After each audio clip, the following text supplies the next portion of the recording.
Reuniões doutrinárias espíritas. Ora, todos nós aqui somos espíritas, bem nós sabemos quais são as reuniões que acontecem numa casa espírita, não é? Entretanto, nós vamos procurar relembrar a classificação delas, os seus participantes e a disciplina que deve reinar. Vamos dizer que temos as reuniões doutrinárias. De quê? O que a gente faz? Que tipo de reunião a gente faz na casa espírita? Reunião de festa? Reunião do quê? De ajuda aos enfermos, aos irmãos. Também, mas principalmente, quando a gente chega na casa espírita e a gente até convida as pessoas, venham para a reunião do quê? Logo na mediunidade vocês vão pôr a pessoa. Como é que a gente começa na casa espírita? Como é que vocês começaram? Estudo. Começa pela explanação, pelo estudo, né? Reuniões doutrinárias, reuniões de estudos e divulgação doutrinária. Nós temos também as reuniões mediúnicas, que todo mundo lembrou, não é? E as reuniões que visam assistência espiritual às pessoas. Então, são principalmente esses tipos de estudos e divulgação doutrinária, mediúnicas e de assistência espiritual. Essas reuniões na casa espírita, elas costumam ser para o público todo ou elas são reservadas, são privativas? Vocês pensavam que era eu que ia dar aula, né? Mas vocês já sabem estas coisas. Acho que ela tem que ser privativa. Assim. Todas são privativas, reservadas? Ou há algumas em que as pessoas podem entrar? Não, tem umas que podem entrar. Isso, algumas são públicas, quer dizer, aceitam um público geral. Outras são privativas, reservadas, não é? Conforme aquilo que vamos fazer nessa reunião. É conforme o tipo de atividade. Tá? Então vamos ver essas reuniões de estudos e divulgação doutrinária. O que é que elas visam? Para que elas existem na casa espírita? Por que uma casa espírita faz reuniões doutrinárias que são de estudos e de divulgação? O próprio nome da reunião já está dizendo, mas eu gostaria de ouvir vocês. Para preparar os médiuns também. Logo os médiuns, só os médiuns. Isso. É bom a gente conversar assim, porque vocês se desinibem e acostumam a explicar as coisas para aquelas pessoas que não são espíritas. Então é um ensaio aqui para nós, não é? O objetivo é ensejar o estudo dos princípios espíritas. Nós queremos que as pessoas conheçam o que é que o espiritismo prega, quais são os princípios espíritas. E, naturalmente, a gente sempre procura fazer uma certa conotação com a ciência, com aquilo que a ciência já fala, para nós mostrarmos como o princípio espírita está bem fundamentado, não é? E nós queremos fazer isto, que as pessoas conheçam o espiritismo, os princípios espíritas, não é para que elas se tornem espíritas nossas, adeptas, fiquem na nossa casa. Será ótimo se ficarem, mas mesmo se não ficarem, elas levam com elas uma orientação de vida. Como é que a gente vai fazer uma humanidade melhor? Através dessas ideias, desse entendimento. Então nós não temos um intuito muito forte de proselitismo, não. Nós queremos passar as informações espíritas para as pessoas, não é? Aí na vida pessoal deles e na sociedade, eles vão aplicando aquilo que eles entenderam. Vão ser mais fraternos, mais honestos, mais sinceros, não é? É isso que a gente deseja com essas reuniões de estudos e divulgação doutrinária. Sim, nós queremos divulgar para o público esses princípios e aplicações. Fazemos reuniões dos mais interessados para estudar, mas fazemos reuniões em que possamos divulgar para os outros. Aliás, no movimento espírita, mais recentemente, Nós temos companheiros que dizem, na casa espírita a gente chove no molhado. A gente precisa sair com essas ideias para o público geral. Fazer reuniões em locais em que todo mundo vai. Interessante isso. Nós não podemos descuidar da casa espírita, mas se pudermos fazer em outros locais também. Há pessoas que têm preconceito, não entram numa casa espírita, mas talvez vão assistir uma palestra, uma conferência, se for num lugar mais público, não é? Então nós temos palestras, cursos, seminários, debates, e elas são as reuniões de estudos de divulgação doutrinária, elas são abertas ao público, geralmente, porque nós vimos que o intuito é divulgar, então estão abertas ao público, a não ser que exijam conhecimento prévio. Quando as pessoas chegam aqui no Francisco de Assis, como é que nós fazemos? Nós encaminhamos para as preleções, e se a pessoa estiver interessada, nós passamos para o curso de iniciação, o primeiro ano, não é? Então, o primeiro ano, a pessoa pode entrar, que mesmo que não tenha preparo anterior, porque ela vai aprender ali as bases. Mas no segundo ano a gente já não coloca aquele que não tem preparo prévio, nem no terceiro ano, não é? Então, alguns seminários e debates, por exemplo, eles têm tema especializado.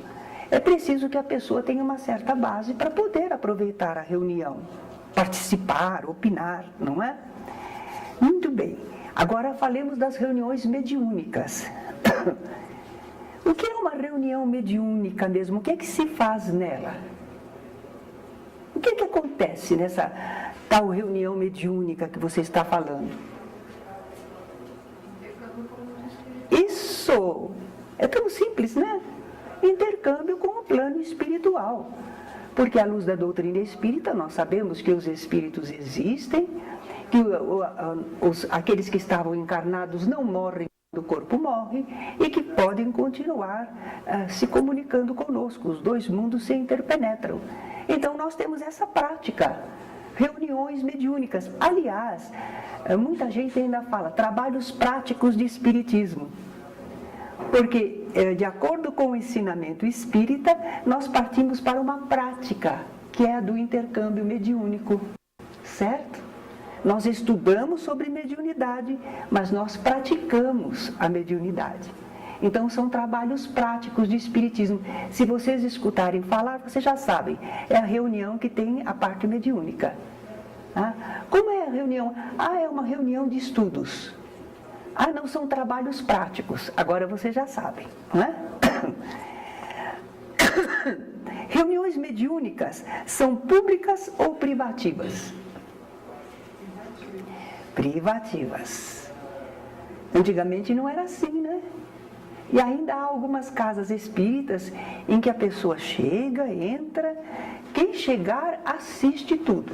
Assiste a preleção, recebe passe, precise ou não, recebe passe, às vezes água fluidificada, e aí fica para a parte mediúnica, e assiste a reunião, mesmo sem entender o que é aquilo, como é que acontece, por quê. Bom, então elas não devem ser públicas, não, devem ser privativas. Por que elas precisam ser privativas? Elas vão exigir médiums, e médiums preparados, apropriados a cada objetivo. Os dirigentes e os participantes têm que estar sabendo do que se trata e como se comportar. Então, o público geral não sabe, não entende. Agora, é interessante que nós falamos médiums apropriados. O segundo ano nosso, nós temos médiums apropriados. Porque ela é de desenvolvimento da mediunidade, não é? Então, nós vamos ver daqui a pouco as especializadas. Mas se for uma reunião mediúnica, os médiuns têm que estar apropriados ao objetivo daquela reunião. Presença de curiosos. Alguém curioso pode estar no ambiente? Não pode? Por quê? Sim, não?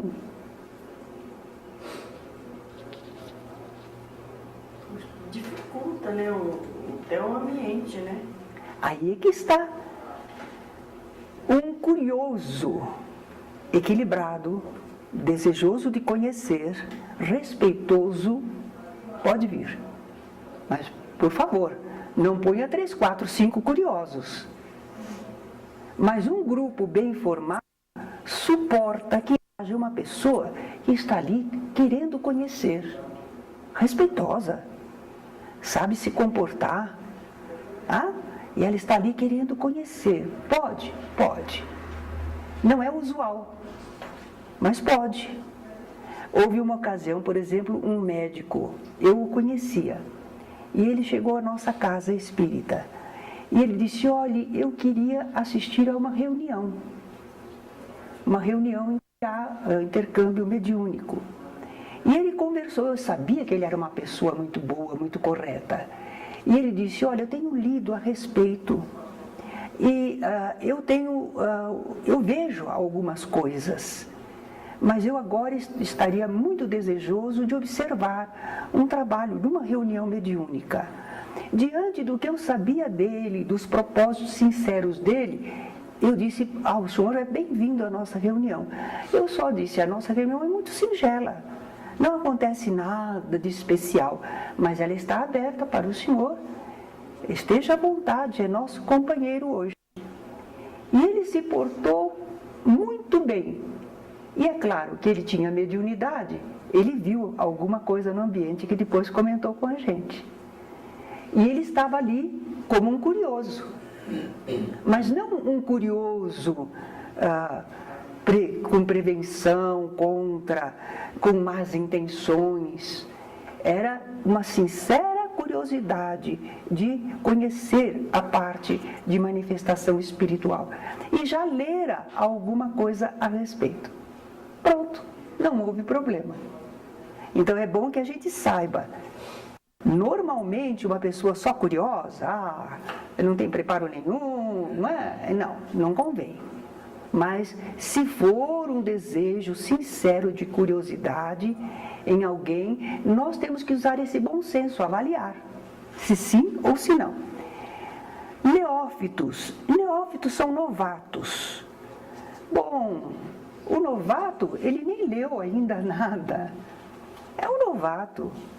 Então, a gente realmente não vai pôr na reunião mediúnica, não é um ambiente melhor para ele. Nós vamos ter que explicar como é uma reunião, ele vai estar mais ou menos esclarecido o que são os espíritos, como se comportam. Não é? A gente viu aquela aula para não ficar fanatizado e não ficar descrente. Se ele não entender, conforme as manifestações na reunião, ele fica fanatizado ou descrente. Então, neófitos não. E se for uma pessoa descrente? Não creio em nada. Não creio. Também não convém. Porque em parapsicologia, eles verificaram aquilo que nós sabemos, que o meio influi no fenômeno. O meio formado pelas mentes, emanações das pessoas, influi na produção mediúnica. Então, se ele é descrente, ele está lá, mas ele está vibrando contra, pensando contra, ele está interferindo. Ele está interferindo, não convém, não é? Mas a pessoa pode se tornar crente. Não, não é isso que vai tornar a pessoa um crente. É o entendimento e depois, então, a experimentação. Certo? Adversários, claro que não. É o processo da onda mental, do sentimento, está influindo. Por isso é que não pode. Imagine, abrir a reunião para adversários. É por causa da formação do ambiente, do meio mediúnico. Aumenta naturais problemas no intercâmbio e prejudica o trabalho. É verdade, prejudica sim. Há um outro fator ainda. Na reunião mediúnica, nós vamos ouvir os espíritos e eles abrem o coração.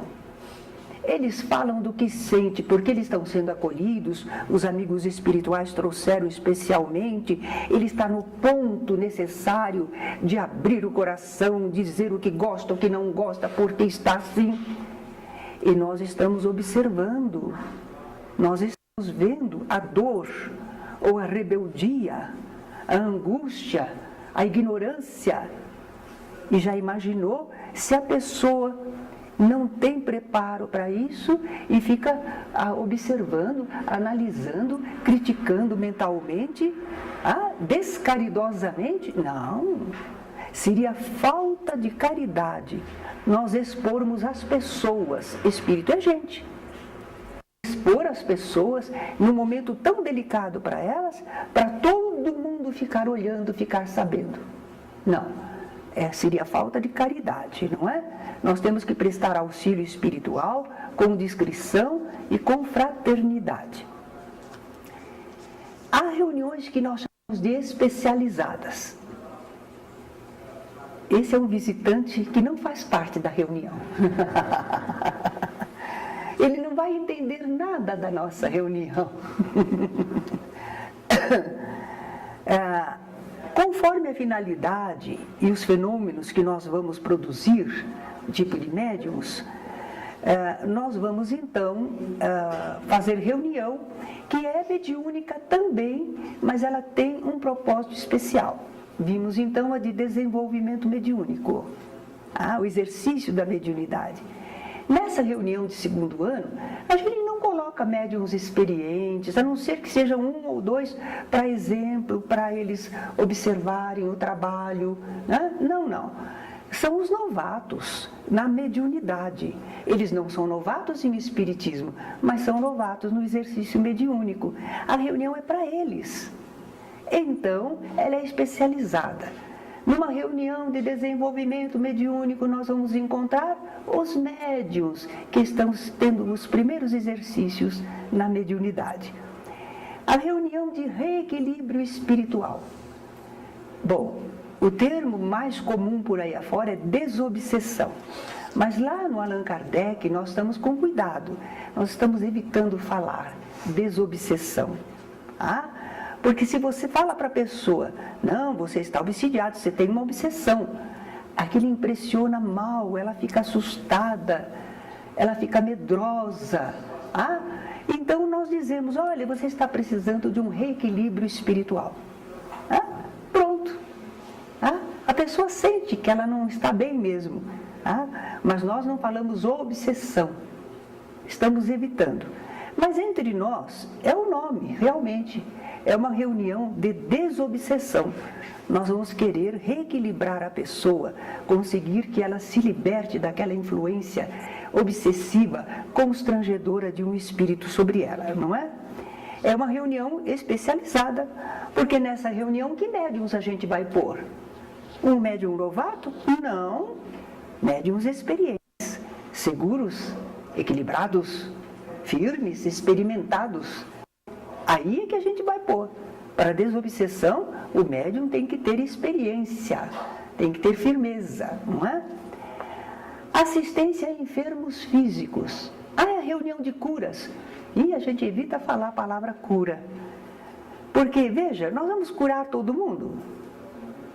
Toda pessoa doente que entra no centro espírita cura, nenhum morre. Claro! Então, o que nós fazemos? É reunião de curas ou é reunião de assistência a enfermos físicos? Assistência, ajuda, certo? Então, a gente evita, o pessoal por aí fora alardeia de boca cheia. Não, a nossa reunião de curas, venha. Está prometendo. Prometeu e não cumpriu, hein? Então, nós não alardeamos curas. Vocês vão ter reunião, aula a respeito disso e vocês vão verificar. Mas, então, não costumamos dar esse nome mais. Antigamente se falava. Mas a gente foi raciocinando, meditando e observando os acontecimentos e a gente foi modificando o modo de apresentar. Certo? Efeitos físicos, reunião de efeitos físicos. Sim, são efeitos possíveis, mas precisamos ter um médium apropriado. É o médium que elimina bastante ectoplasma, emite bastante ectoplasma. Se não houver um médium assim, nós não vamos conseguir grande coisa em efeitos físicos. Nós podemos, todos nós numa reunião, cada um emana dessa vitalidade. E os espíritos amigos usam até para ajudar os espíritos que estão com algum problema no perispírito, ajudam a nós no grupo e a gente nem sabe, com esses recursos que eles pegaram um pouquinho de cada um, porque nós emanamos, todos nós um pouco. Mas não dá para produzir efeitos sonoros, luminosos, fazer uma materialização, não dá. Para isso precisa um médium apropriado, que doa muito. Por isso mesmo vocês vão ter a aula, vocês vão ver por que ele não pode fazer reunião sempre, porque ele doa. E aquilo que volta para ele, volta mesclado. Às vezes ele tem que ter tempo de recuperação. Então essa aula vocês vão ter também. Então, se não temos médium de abundante ectoplasma, nós não podemos fazer reuniões especiais para efeitos físicos, né? Nós estivemos lendo o livro do Leon Denis sobre, acho que chama-se No Invisível, e ele lá relata muitas experiências de mediunidade e de efeitos físicos, e são fatos comprovados, e o que eles narram é impressionante, mas foi uma época no mundo em que o plano espiritual desejava deixar patenteado e que grandes pesquisadores pudessem observar e testemunhar. Isso já tudo foi feito já. Está tudo documentado. Fotografado, medido, pesado, o espírito materializado, tudo já foi feito. Bom, reuniões de assistência espiritual. Elas são públicas porque elas visam os assistidos são o povo comum, o povo necessitado, então elas costumam ser públicas. Elas visam reequilíbrio, evolução espiritual. Então a gente tem lá uma exposição doutrinária, geralmente a gente puxa mais para a mensagem evangélica, porque é o que as pessoas do povo nosso estão mais preparadas para receber, e é o que mais consola, esclarece. Se você faz essa reunião de assistência espiritual, assim, para o público em geral, e vem aquelas pessoas que são às vezes evangélicas, são católicas, são budistas, e você entra com doutrina, com os princípios, com os ensinamentos, nem todo mundo aceita. Mas se você vem com a parte evangélica, que é conhecida, reconhecida como bela, sublime, então há uma aceitação, há um ponto de contato, não é? Além da exposição doutrinária, que são ideias, a gente come ideias também, a gente se alimenta de ideias. Então, alimentando as pessoas com boas ideias, nós também depois passamos bons fluidos com os passes, a fluidoterapia. Então a pessoa já recebeu ideias, mas ela ainda está combalida, ela precisa receber boas energias. E alguns que precisam de assistência não estão ali, não têm condições de vir à casa espírita. Então nós vibramos por eles, fazemos as irradiações, vibrações à distância, não é? Agora, se a pessoa pode vir, a gente não vai continuar vibrando por eles. Por isso que é interessante na casa espírita, na nossa casa nós tínhamos esse costume, principalmente às senhoras da tarde, né? Eu fui assistir uma reunião e eu vi a mesa grande, cheia de papelzinho com o nome das pessoas. Olha, que é isso? As pessoas pedem, a gente traz, é uma vizinha, é um parente, é um não sei o quê. Eu digo assim, mas é engraçado, eu acho que vocês trazem isso para dizer para os espíritos, só trabalhem. Não! As vibrações têm que ser conosco, nós também temos que doar. Então a gente faz algumas vibrações e a gente doa, a gente pensa, a gente deseja, a gente emite. Aí soma com o dos amigos espirituais. Se não é fazer os espíritos de nossos empregados. Eles não são. A gente que está com a pretensão de fazer os nossos empregados, não é? Então a gente restringiu isso. Vamos fazer algumas. Então, quando a gente faz a vibração, a gente deixa um pedacinho que a gente está fazendo vibração por pessoas que procuraram a casa, algum caso de mais necessidade, mas a gente deixa um final de assim, agora cada um vibre por aquela pessoa que deseja ajudar em especial, não é? Pronto, cada um vibra pelo seu. E não precisa pôr aqueles papeizinhos todos. Entre os evangélicos, eles também têm lá, eu vi uma vez, e nos católicos também, tem junto ao altar, tem uma cesta e o pessoal todo põe um papelzinho pedindo vibração. Isso é que o povo pensa, está acostumado. Mas à luz da doutrina espírita, nós estamos sendo esclarecidos. Nós doamos, nós fazemos, junto com os espíritos. Nós não entregamos para, certo? Nós estamos aprendendo a ser úteis, a servir, tá? Muito bom. E nessas reuniões públicas de assistência espiritual, pode haver manifestação mediúnica, mas não é pelo povo. A gente às vezes tem 1 ou 2 médiums seguros, eficientes, equilibrados. Se o plano espiritual achar que é conveniente uma manifestação de algum espírito, instrutor, ou um ligeiro recado, o que eles acharem, não o que nós achamos. Então lá tem 2 médiuns à disposição. Os espíritos poderão usar. Então eles fazem uma mensagem de consolo, esclarecedora, porque os espíritos sabem os problemas que estão ali. E sabem às vezes qual é o caso urgente que precisa atender. Então podemos ter 2 médiuns ali. Mas não é obrigatório que haja comunicação. A reunião vai se realizar, não houve comunicação, tudo bem, a gente vai encerrar, vai continuar. Tá? Mas se houver comunicação, se precisar, nós podemos ter 1 médium ou 2 ali à disposição. Agora, o grande fator que a gente vê nessas reuniões doutrinárias na casa espírita é ordem e disciplina. Agora, por exemplo, com esse inseto que está revoando, vocês estão disciplinados. Já imaginou se não fosse um público preparado, o que é que aconteceria? Não levanta, não quer pegar o bicho, certo? Tumultua o ambiente, porque não há compreensão do respeito, do objetivo da reunião, que é um trabalho. Não há. Mas quando existe... Agora, e o público? Será que o público sabe dessas coisas? Não sabe, mas os dirigentes sabem. Então, às vezes, a gente tem que colocar as pessoas para olharem até crianças que estão fazendo barulho. E é interessante criança em reunião que não é apropriada para ela, não é? Então, a criança fica cansada, ela quer falar, ela quer brincar, ela quer andar. E os pais, às vezes, ficam segurando, e a criança grita, né? E o pai, a mãe, estão ali, eles querem aproveitar a reunião, mas não aproveita.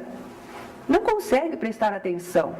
E não deixa os outros também assistirem. Então, no caso, a orientação é, chega perto da pessoa, convida a pessoa para sair um pouquinho com a criança. Mas que falta de caridade. Jesus disse, deixai vir a mim os pequeninos. Quando Jesus falou isso, ele estava na rua. Estava passeando, caminhando na rua. Certo? Imagine se ele, quando estivesse atendendo, por exemplo, um enfermo espiritual, se ele queria essa movimentação. Ele mandava retirar todo mundo e só ficava os apóstolos preparados. Não é? Então, tem hora, a criança merece todo o carinho e atenção. Mas nós não podemos obrigá-la a ficar numa reunião pública e perturbando todo mundo. Para ter caridade com a criança, você falta com a caridade com todos os outros. Então é bom senso, é organização, é disciplina, contrato fraterno, não é? Por exemplo, a gente vê, deixa eu ver aqui, eles ainda vão falar. Eu adiantei um pouquinho, mas vamos falar. Nas reuniões privativas, os participantes já estão preparados. Eles já sabem, já foram orientados, sabem como se comportar. E nas reuniões públicas, Nós, os dirigentes, é que temos que orientar. Por exemplo, o silêncio. Não deve nem cochichar, um tiquinho só. Mas se ficar o tempo inteiro cochichando, atrapalha, perturba os outros ao lado. Então tem que orientar. Agora não é hora para conversar. Não ficarem se movimentando. Deixar, às vezes a pessoa levanta. Vocês me perdoem eu falar uma coisa assim tão simplória. Mas às vezes a pessoa levanta para ir no toalete. Vai antes. A reunião não é tão prolongada assim. Não é? Só se for um caso de doença. Mas não, a pessoa não tem compreensão do que se passa ali. Está entediada, levanta, vai fazer outra coisa, vai beber água. Não.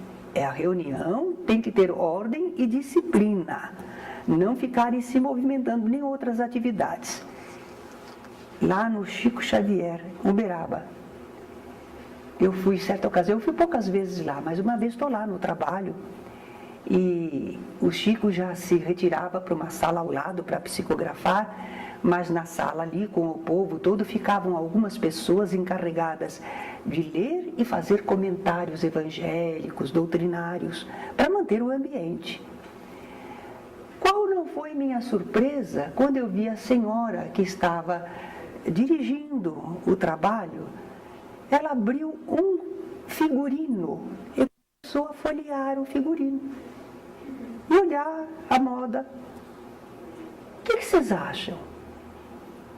Ela, apesar de estar lá trabalhando com o Chico Xavier, não entendia que o trabalho ali era importante, que havia almas necessitadas, que era preciso contribuir mentalmente, estar vigiando e orando. Ela não percebia isso, não entendia. Então, na casa espírita, não. Nós, companheiros de trabalho, os dirigentes, sabemos, não é? Nós não vamos fazer outras atividades enquanto está em andamento a reunião. Porque você já conhece, você fica aí parado? Fica parado, mas fica trabalhando espiritualmente. Certo? E também a gente diz para o público que é preciso prestar atenção. A gente vai explicar que aquelas ideias são alimento para a alma, que elas arejam, que elas removem dificuldades na nossa mente, não é? Que eles precisam assimilar o ensinamento, e se não prestarem atenção, não vão assimilar, né? E vamos dizer para eles, agora quando vamos fazer a prece, aí vocês fechem os olhos. É isso que a gente vai falar? É obrigatório fechar os olhos? Não, não é. Agora, a gente pode até sugerir. Olha, se vocês preferirem, podem fechar os olhos, né? Porque quando a gente fecha os olhos, a gente se alheia do ambiente e não se distrai. A gente pode orar com os olhos abertos? Pode.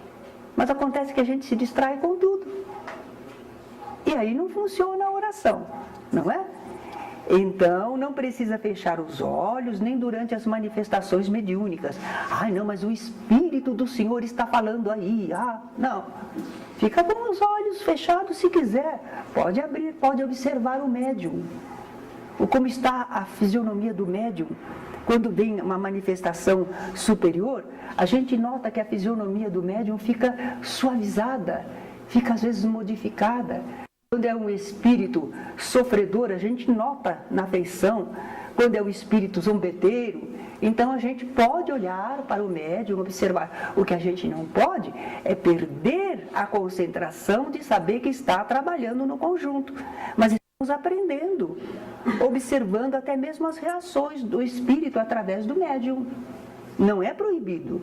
Agora, se a gente percebe que a gente vai se distrair, então fecha os olhos e pensa naquilo que é certo. Nessas reuniões todas que nós estamos falando, quem será que não convém que entre? Não convém que entre. Com a nossa iniciação ao Espiritismo, nós tivemos bastante experiência. Havia um senhor que era alcoólatra, mas ele queria entrar para assistir à aula. A gente permitia. Só que começava a aula, ele daí a pouco pedia uma parte e ficava lá falando, discursando, falando coisa que não tinha nexo, porque ele estava alcoolizado. E ele podia ser vitimado por um espírito adversário que queria perturbar o ambiente, lá ficava falando. E aí tem que falar, mandar calar no meio ou mandar alguém retirar. Fica pior, não fica? Aí a gente aprendeu. Quem está lá na recepção, nota que a pessoa está alcoolizada, acendendo a álcool, então já segura a pessoa. Trata fraternamente e diz, meu irmão, hoje você não tem condições de ficar no trabalho, não é? Mas nós vamos orar por você. Vá para casa, volte outro dia, mas sem beber. Aí você vai poder receber uma ajuda maior.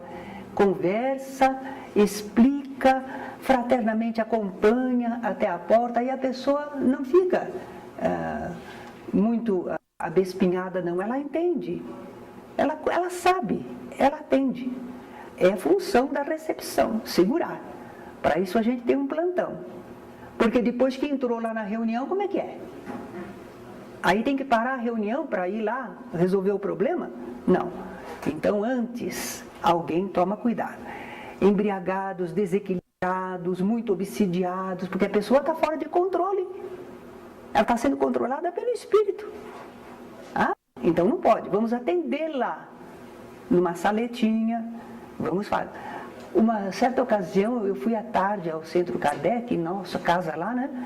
E vi um tumulto e uma jovem que corria para lá para cá, entrava por baixo das cadeiras. Eu falei, que é isso? Está acontecendo já há algumas semanas. Essa moça, ninguém consegue controlar essa obsessão. Falei, pera lá. Aqui a nossa casa tem uma equipe espiritual, tem um ambiente. Não há espírito que resista. Há uma ordem, uma disciplina, uma elevação de pensamento. Como? Aí eu observei um pouco mais, eu falei, isso aí não é normal. Não pode, não deve ser obsessão. Foram ver, a moça era drogada. Ela se drogava, fora de controle, e ficava dando aquele show, aquele espetáculo, e atrapalhando todo mundo. Então, o que é espiritual é uma coisa, o que é material é outra.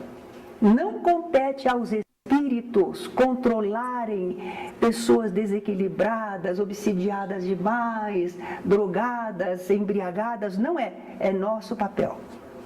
É o papel dos encarnados. É a nossa direção. É a ordem, né? Também não deve entrar na reunião uma pessoa muito doente, muito debilitada. Por que não?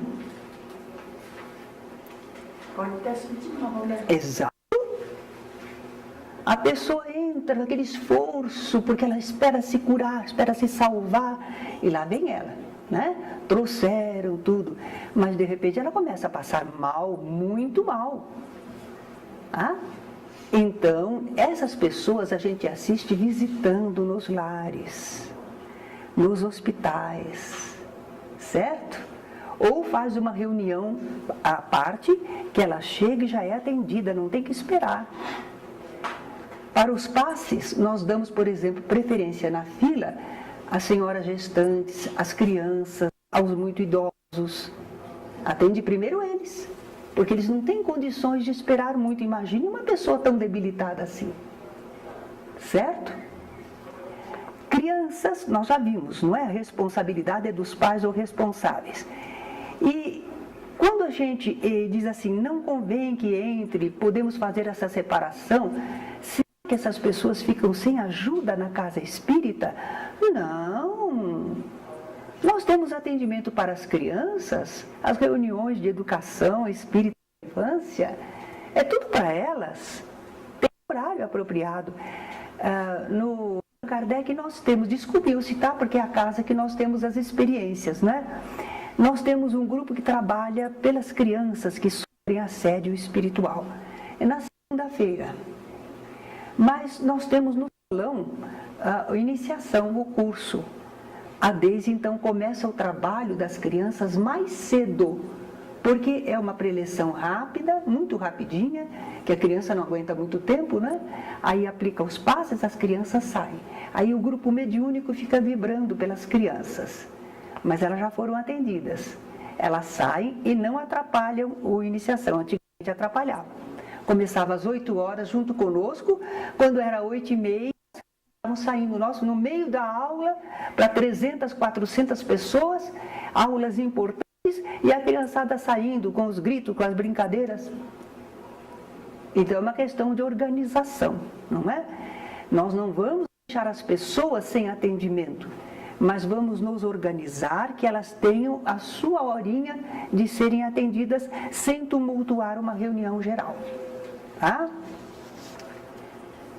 E finalmente nós não podemos esquecer que a Casa Espírita tem as reuniões de educação espírita da infância e reuniões de mocidade. Faz parte da Casa Espírita. Ainda bem que faz parte. Porque houve uma casa em que o Senhor, uma alma bondosa e trabalhadora, mas ele não conseguiu fazer seguidores, companheiros.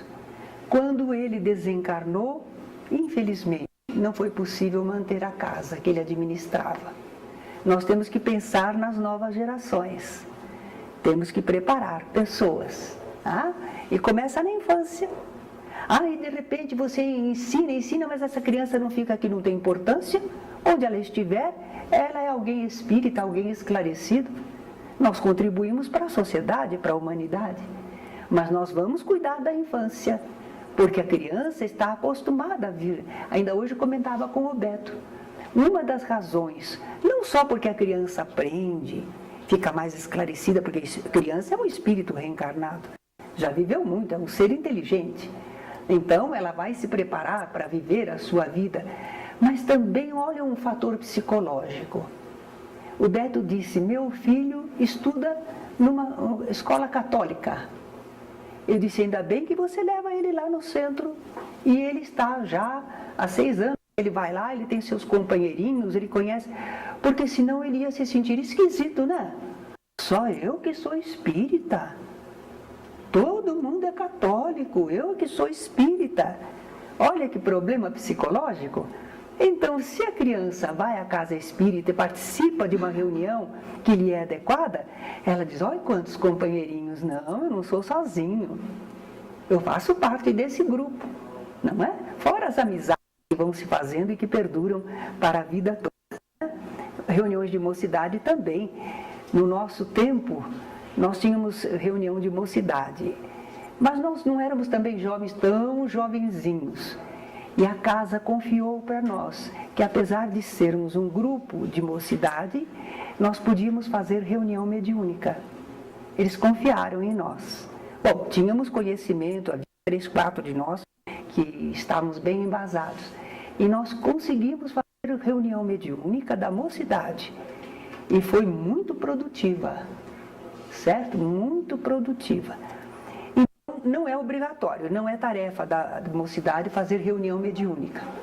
O ideal é que o jovem vá se entrosando, participando na casa dos serviços assistenciais, ajudando na organização, ajudando a apresentar uma parte artística naquela reunião de palestras. O jovem se entrosa na casa, ele não fica só na mocidade. Ele aprende na mocidade, convive na mocidade, mas já começa a se enturmar dentro da casa espírita. E aí ele substitui naturalmente os mais velhos, porque ele já está ali conhecido, já se sabe que ele sabe trabalhar, não é? Que ele entende de doutrina, então faz aquele revezamento. Os mais velhos já vão convidando, então a casa espírita funciona muito melhor. Tá? Essas reuniões de educação espírita da infância e reuniões de mocidade, elas têm um sistema especial, um regime especial, programação especial, por causa da idade e dos interesses. A reunião de mocidade, você tem parte de estudo, mas você tem parte de confraternização, você tem parte artística, é coisa própria do jovem. Não pode ser uma reunião só de estudo. Tá? Eles são jovenzinhos, então é de acordo com a idade. As crianças também, vamos falar da moral cristã, vamos. Mas a criança também tem um momentinho que ela desenha, tem um momentinho que ela interpreta, e tem muita coisa para ela fazer. Senão fica outra escola, né? Ela já vai à escola a semana inteira.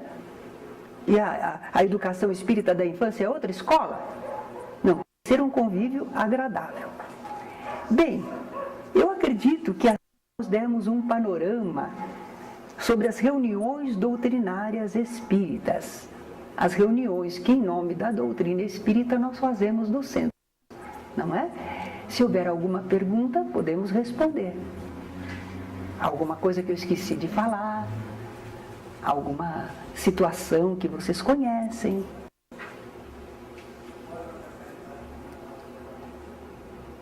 Eu creio que esta parte já não precisamos filmar. Então eu agradeço a vocês pela atenção e encerramos assim nossa aula.